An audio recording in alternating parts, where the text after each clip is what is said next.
Halo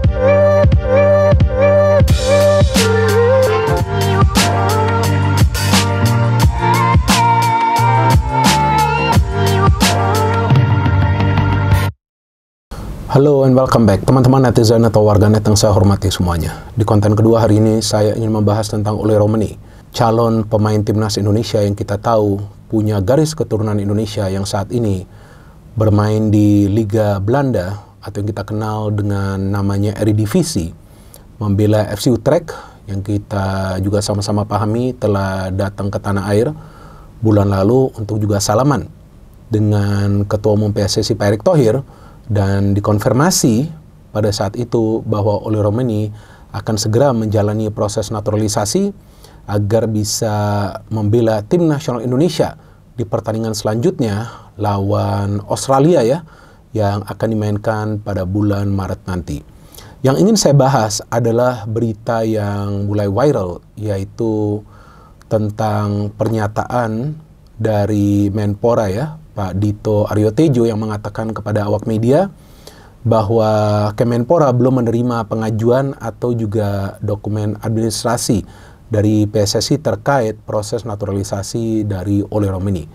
Dan setelah berita ini memang menjadi viral, ya banyak sekali lah di antara teman-teman yang merasa khawatir, mungkin juga bingung ya, kenapa sih sampai hari ini belum ada pengajuan resmi dari PSSI. Ya saya pikir dalam hal ini kita juga tidak perlu panik atau juga berpikir secara negatif ya. Karena kita kan sama-sama sudah tahu ya, sudah clear juga bahwa Oleh Romeni memang ingin menjadi warga negara Indonesia agar bisa membela tim nasional Indonesia.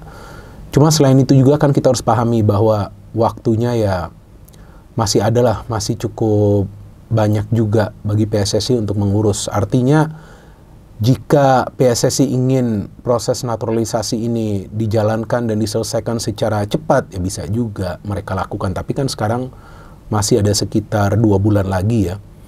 Tapi kan bukan berarti bahwa dalam hal ini feeling saya ya, ini feeling saya, mungkin juga feeling saya salah, tapi bukan berarti bahwa PSSI diam saja, enggak.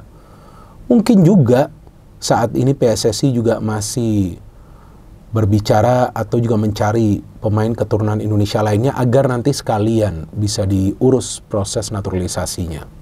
Bisa juga kan seperti itu, karena kan yang kita ikuti perkembangan beritanya memang sebetulnya masih adalah beberapa calon pemain keturunan Indonesia lainnya yang coba untuk diajak bicara agar bisa menjadi warga negara Indonesia.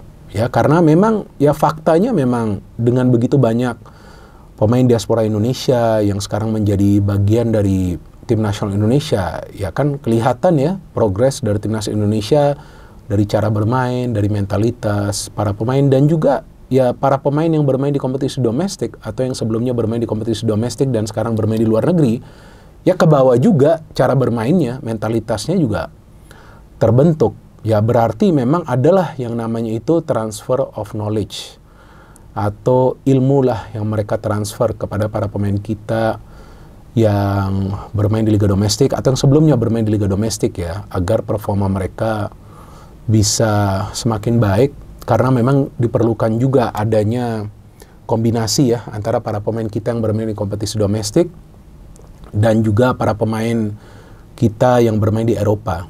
Jadi saya pikir ini adalah kombinasi yang memang membuat timnas kita semakin solid ya. Bahkan peringkat FIFA kan sekarang itu sudah ke peringkat 125 loh, bukan main-main loh. Ini kalau progresnya, grafisnya ini naik terus, ya agak lama lagi lah bisa masuk ke 100 besar. Tapi kan poinnya bukan saja untuk masuk ke 100 besar, teman-teman. Poinnya adalah bagaimana membuat permainan dari timnas ini bisa konsisten. Nah, maka itu kan sering saya jelaskan di konten dari channel YouTube Triple B bahwa sebetulnya saya tidak menjelekkan para pemain kita yang bermain di kompetisi domestik, enggak juga, tapi mereka memang harus bermain jauh lebih baik, mereka harus struggle, mereka harus berjuang agar bisa mendapatkan tempat. Jadi harus ada semacam persaingan. Namun kan bukan berarti bahwa mereka tidak bisa bersaing. Contohnya seperti Marcelino pada saat diberikan kesempatan untuk main lawan Arab Saudi kan, diberikan dia kesempatan untuk main lawan Arab Saudi di pertandingan yang timnas kita harus menang, kan dia bisa perform.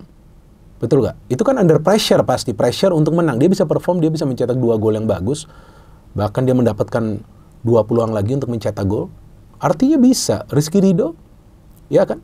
Tenang banget permainannya di lini pertahanan, bisa. Kalau memang mau bersaing, kalau memang mentalnya kuat, pasti bisa. Artinya memang yang saya harapkan para pemain kita yang sebelumnya bermain di Liga Domestik atau juga sekarang masih bermain di Liga Domestik, ya ayo jangan nyerah begitu aja. Nggak bisa. Ya namanya sekarang di era sepak bola modern, ya harus ada yang namanya kompetisi. Atau harus ada yang namanya persaingan di antara rekan-rekan yang lain. Bukan persaingan yang jelek, enggak. Ini persaingan yang sehat. Agar ya semua berlomba-lomba gimana caranya bisa menjadi pemain inti dan kemudian berkontribusi. Kan intinya seperti itu.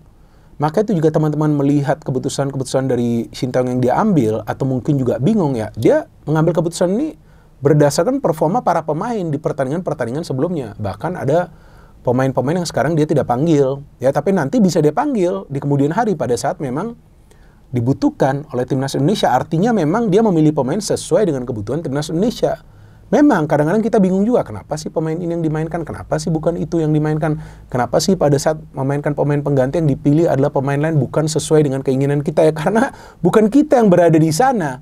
Yang berada di sana adalah Sintayong. Dan tidak mudah juga bagi Sintayong untuk menyatukan para pemain yang bermain di Eropa. Karena ini adalah pengalaman baru bagi mereka untuk bermain di kualifikasi Piala Dunia di level senior. Kan sebelumnya mereka bermain bagi Timnas Belanda atau Spanyol ya. Kalau nggak salah Jordi Amat ya pernah bermain bagi Timnas Spanyol yang U19 atau U21 lupa saya. Itu kan beda ya, levelnya itu beda. Tapi sekarang ketika bermain di level senior kualifikasi Piala Dunia sudah beda total. Jadi tidak mudah juga. Cuma ya memang yang kita harapkan kalau bisa ada tambahan pemain. Agar ya timnas kita ini punya juga yang namanya kedalaman squad. Nah inilah yang kita cari kan, inilah yang kita inginkan agar pelatih siapapun itu. Sekarang Sintayong, nanti di masa depan ada pelatih lain, itu gak bingung mau memilih siapa. Dan kalau nanti mau ada yang namanya switch konsep permainan atau yang namanya plan B dengan memainkan pemain pengganti, ya yang diharapkan gak beda jauh levelnya. Kalau levelnya yang lagi main segini, yang pemain pengganti ini segini, gimana nanti mau mainnya rapi, ya kan, di atas lapangan. Jadi, maka itu saya pikir teman-teman juga yang banyak ya, di antaranya yang punya akun sosial media yang biasa membocorkan nih, yang membocorkan berita-berita tentang para pemain keturunan kita yang bermain di Eropa. Bahkan tadi kalau nggak salah saya baca Dean James atau apa tuh namanya tuh, Dean James ya kalau nggak salah ya, silakan kalian koreksi jika saya salah. Saya melihat ada tuh yang memuat. Tadi pagi saya lihat di salah satu akun sosmed bahwa ini pemain keturunan juga. Kalau nggak salah orang tuanya dari Surabaya atau kakeknya dari Surabaya, lupa saya. Nah ini kan luar biasa apa yang kalian lakukan. Ini sesuatu yang positif. Ya tinggal bagaimana, ya mungkin juga PSSI juga sudah mengetahui. Nah kita kan nggak tahu prosesnya seperti apa. Kemudian pembicaraan juga dengan Sintayong karena sekarang kan dialah pelatihnya. Tapi ya saya yakin bahwa pemain-pemain yang dipilih itu memang adalah pemain-pemain yang punya kemampuan yang jauh di atas dari para pemain kita yang bermain di kompetisi domestik. Supaya ya mereka akan bisa menularkan ilmu mereka. Apalagi dalam hal attitude. Nah inilah yang sangat penting kan. Beberapa kali pada saat saya mengundang narasumber untuk bicara di Bincang Bareng Binder kan semua mengatakan. Bahkan Coach Nova Arianto, asisten pelatih dari Coach Sintayong. Kemudian ada juga Tommy Haryanto ya kan, yang pernah menjadi salah satu staf pelatih. Coach Tommy Haryanto salah satu staf pelatih dari Timnas Indonesia, ya kan, dia pun mengatakan bahwa memang ya disinilah diperlukan para pemain kita yang bermain di Eropa untuk meningkatkan level permainan para pemain kita yang bermain di Liga Domestik, dan juga dari segi mentalitas dan mindsetnya ini harus beda, ya kan. Kita kan nggak pernah menduga bahwa timnas kita nih bisa sekarang ini akan bermain 2 kali secara beruntun di Piala Asia. Sebelumnya lolos ya di Piala Asia Senior dari fase grup, kemudian Piala Asia U23 bisa sampai ke semifinal, dan sekarang timnas kita untuk sementara ya kan berada di peringkat nomor 3 di grup C kualifikasi Piala Dunia tahun 2026 zona Asia round 3. Nah enak kan ngomongnya ya, ini udah enak nih sekarang ngomongnya. Jadi kita nggak ngomongnya babak semifinal Piala AFF, babak semifinal SEA Games. Sekarang kalau ada yang telepon saya menanyakan lagi ngapain, lagi baca berita apa, berita timnas Indonesia yang persiapan mau main di kualifikasi Piala Dunia tahun 2026 zona Asia round 3. Walaupun kita belum tahu timnas kita kan lolos atau enggak, tapi kan ada kebanggaan bagi kita. Ya karena para pemain kita yang punya garis keturunan Indonesia, ingat loh ya, saya ulangi lagi, mereka punya darah Indonesia. Mereka membela timnas Indonesia. Dan saya pikir kemungkinan nih, ini feeling saya, bisa juga ada pemain lain yang sekarang sedang dimonitor oleh PSSI atau yang sudah mulai berbicara diskusi, jadi nanti sekalian proses naturalisasinya. Ya kalau memang nanti tidak bisa, ya artinya proses naturalisasi Ole gitu. Karena ya jika Ole sudah ke Indonesia, sudah salaman, ya artinya memanglah dia ingin menjadi warga negara Indonesia dan ingin membela tim nasional Indonesia. Jadi ya tentu kita juga perlu welcome. Dan seperti yang berkali-kali saya katakan bahwa para pemain yang bermain di Eropa saat ini memberikan contoh yang baik bagi para pemain kita yang bermain di Liga Domestik, dan juga tentu dengan harapan bahwa para pemain kita yang sekarang masih bermain di Liga Domestik juga bisa bermain di luar negeri, tapi juga dengan syaratnya harus bisa mendapatkan menit bermain. Artinya luar negeri itu tidak harus juga Eropa. Ya maybe Korea. Ya kalau Jepang sih saya gak yakin, karena Jepang nih kebanyakan ya pemain-pemain kita yang dikontrak di sana ya jarang banget diberikan menit bermain ya. Tapi Korea itu menurut saya masih bisa ya. Kalau memang nggak bisa di K1, K2 juga menurut saya nggak jelek juga ya. Ya tapi kalau bisa di K1, kemudian ya kalau nggak coba cari juga tantangan di Eropa, tapi di tim di mana yang akan bisa mendapatkan tempat.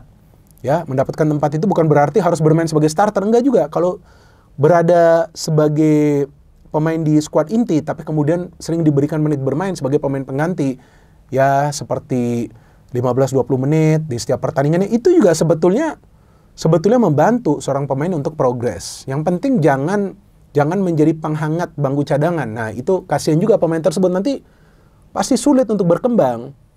Jadi kita gak bisa menyalahkan juga para pemain yang setelah coba untuk berkarir di luar negeri kemudian kembali ke tanah air. Pada saat memang di luar negeri itu mereka tidak mendapatkan menit bermain. Nanti gimana caranya mereka bisa develop? Apalagi pemain-pemain muda kan? Nah ini sekarang kita tunggu Marcelino Ferdinand ya. Dia bisa gak mendapatkan tempat di Oxford? Dan sekarang dia akan bermain bagi timnas di Piala AFF. Artinya dia juga perlu mendapatkan menit bermain. Apakah itu di tim senior atau di tim U21-nya. Tapi dia perlu mendapatkan yang namanya menit bermain. Kalau nggak susah dia develop. Ya, jadi itu saja teman-teman yang ingin saya jelaskan. Kalau saya sih jujur gak panik, karena feeling saya, mungkin juga saya salah, lagi-lagi saya ulangi, mungkin juga saya salah. Tapi feeling saya PSSI juga menunggu. Ya kalau memang ada nanti pemain lainnya, ya sekalian. Tapi ya dengan Ole Romani sudah ke sini, ya kita tinggal menunggu waktu saja dia menjadi warga negara Indonesia dan mulai membela timnas Indonesia. Dan jangan lupa teman-teman, hari ini timnas kita mulai berjuang di Piala AFF tahun 2024. Walaupun yang bermain adalah pemain-pemain muda, tapi mereka adalah pemain-pemain muda yang dipercaya oleh Coach Sintayong, dan kita memberikan dukungan kita 110%. No hate, no politics, only football. Salam sepak bola.